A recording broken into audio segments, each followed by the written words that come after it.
This isn't just another routine gathering of members of the People's Democratic Party, PDP. It's a special occasion where the party's 2023 presidential candidate, Atiku Abubakar, wants to react to the recent Supreme Court judgment in a case he filed challenging President Tinubu's electoral victory. Senior members of the party, including the acting national chairman, the chairman of the board of trustees, and some former governors, are in attendance.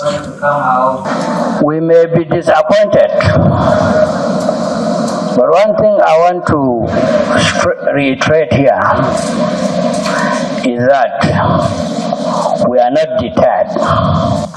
The PDP's presidential candidate Atiku Abubakar then takes to the podium for his address.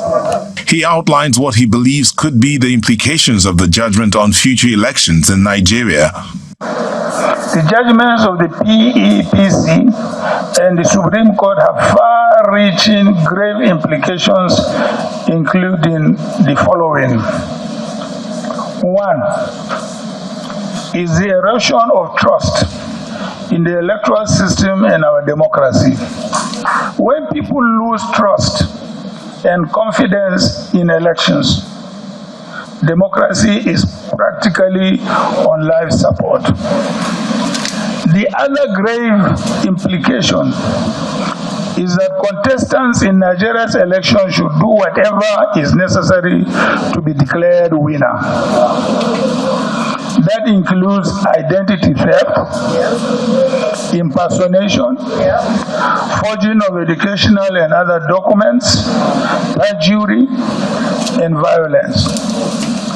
The third is that if you are robbed of victory, do not bother going to cause for redress, because the glaring evidence of the robbery will be ignored in favor of the mandate bandit.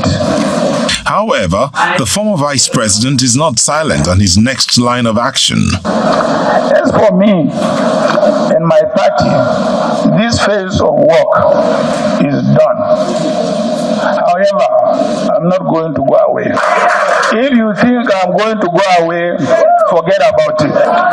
For as long as I breathe, I will continue to struggle with other Nigerians to deepen our democracy and rule of law. He also suggests some reforms to Nigeria's electoral laws and more.